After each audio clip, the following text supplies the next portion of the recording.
Voilà. Pour Amim Saoud Kchot. Amim Saoud, j'ai des informations ici. Pour toi, il y a une information que je cache. Pour toi, Amim Saoud.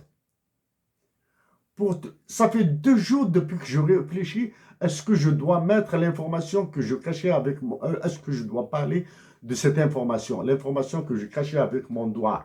Pour toi, Amim Saoud, ça fait 2 jours depuis que je pense, que je réfléchis. Est-ce que je dois la dire? Est-ce que c'est bon? Est-ce que c'est mauvais? Quels sont les avantages? Quels sont les inconvénients? Comment elle sera interprétée, etc. Qu'en résulterait-il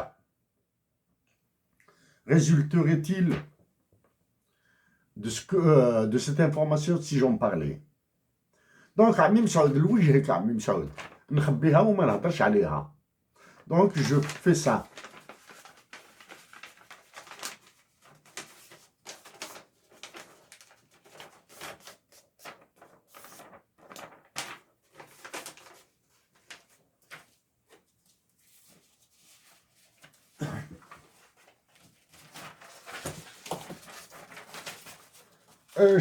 Je vous dis que c'est brouillant, c'est difficile.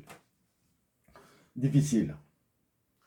Je reviens vers la loi des finances, la loi des finances 2023 dans un premier élément.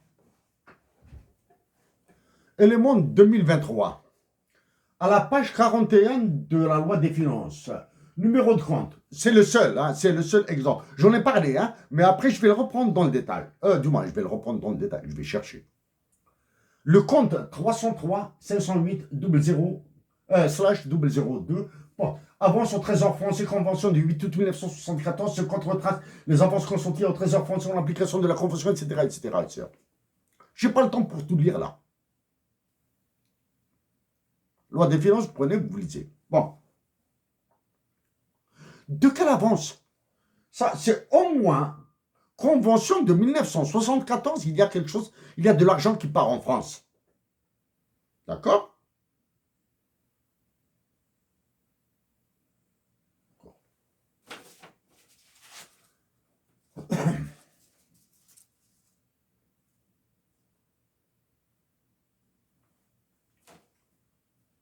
Ça, c'est le peu. Ça. Maintenant, je prends la liste.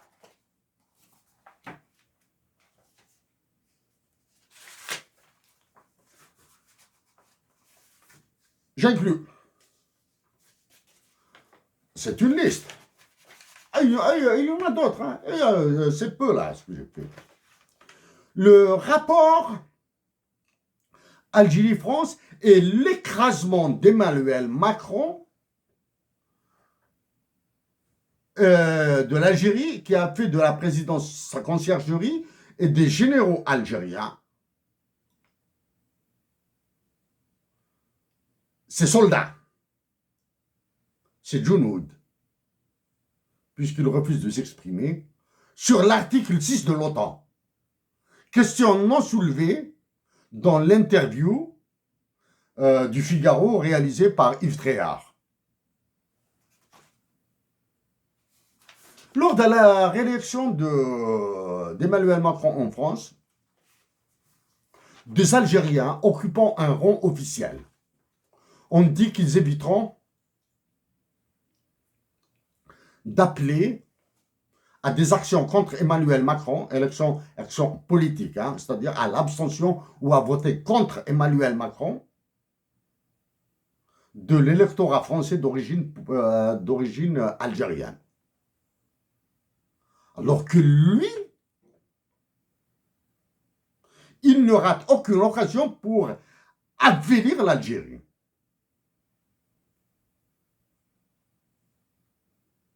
En Algérie, on a parlé d'un TGV. Le seul TGV, c'est un TGV, c'est le TGV français.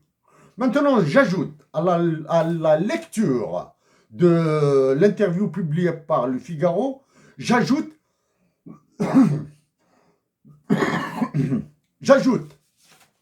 les avions Rafale d'assaut.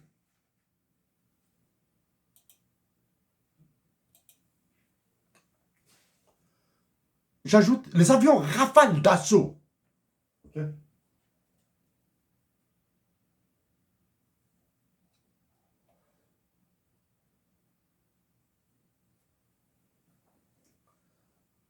J'ajoute. Le problème, le projet lié à l'eau. La France est présente. J'ajoute le pire. Le crime le plus abject et le plus con. Parce qu'il est facile à éviter. Le marché des voitures d'occasion, de tout ce qui est Honda française. D'accord?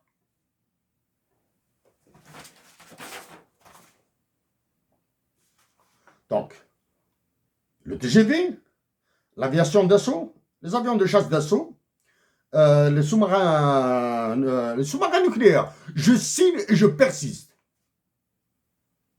Ok.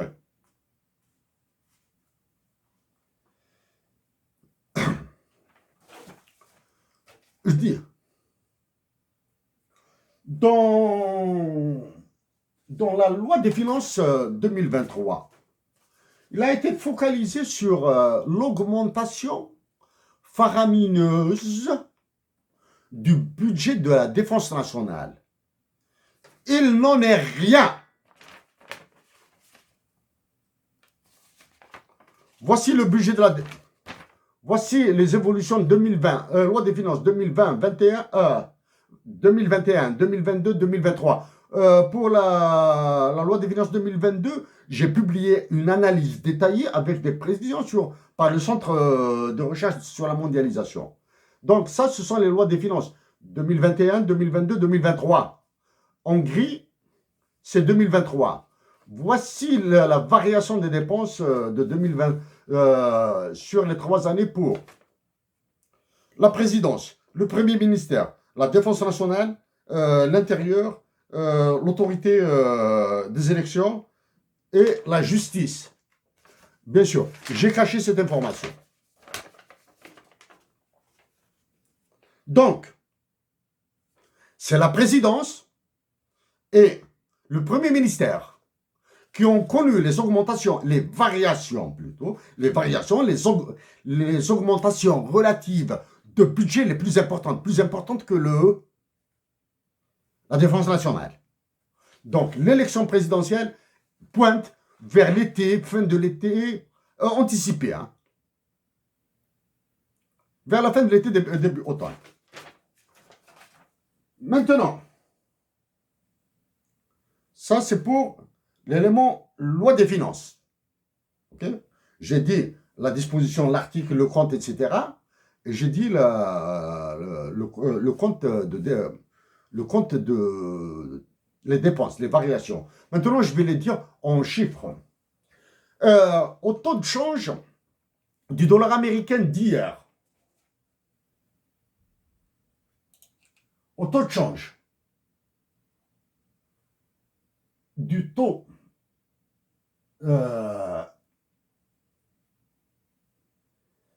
de change d'hier,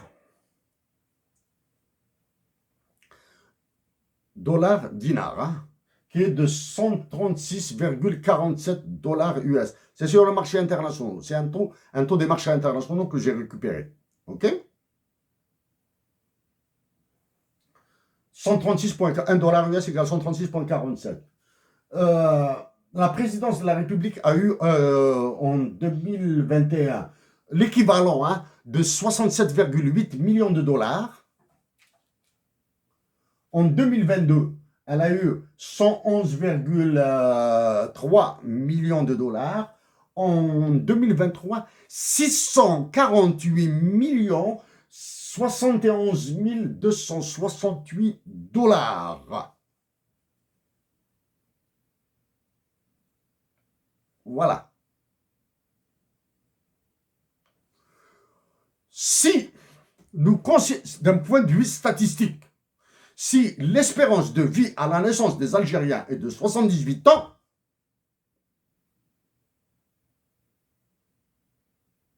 la vie d'un Algérien, celui qui occupe le Mouradia, va nous coûter environ 1 million de dollars jours. Ok? S'il passe 3 années additionnelles à Almoradia, va lui coûter 1 million de dollars. Présidence, conciergerie d'Emmanuel Macron, qui a un budget de 648 millions de dollars, avec tous les avantages en nature qu'il y a, pendant que les Algériens crèvent, meurent, faute de médicaments, faute d'équipements fonctionnels dans les hôpitaux, faute de chauffage dans les écoles des enfants abandonnés, dans les régions éloignées d'Alger. Maintenant, même Alger. Bon. La variation des dépenses, je suis plus à l'aise avec les taux et les dollars US qu'avec les dinars. La variation de 2023 sur 2021 pour la présidence est de 863,35%. 863,35%. La variation de la défense nationale est de 102,11%. La variation de la dotation budgétaire 2023 et 2021 pour le premier ministère de 176,24. L'augmentation de celle de l'intérieur, la variation, est de 84,01%. Quoi? Dans ma dernière intervention sur la loi des finances, les trois gouverneurs du Gourbik à la Banque d'Algérie, ministère des Finances, et celui de Saadana, sont restés muets. Alors que sur les réserves de change, sur la politique monétaire, ils sont montés sur tous leurs chevaux. Bon, on vient maintenant à d'autres éléments extraits de l'interview d'Yves Tréhard. Je lis ce qu'on appelle l'exergue. Ici. J'ai une autre copie, bien sûr. Elle est là. Celle-ci, c'est une copie en noir et blanc. Okay? Ce que dit l'exergue. La France doit se... dans cette interview, hein, c'est ça que je lis. Hein. La France doit se libérer de son complexe de colonisateur et l'Algérie de son complexe de colonisé.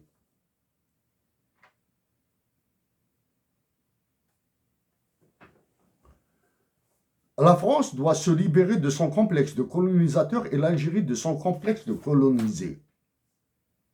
Emmanuel Macron a reconquis l'Algérie. Il vous donne des ordres.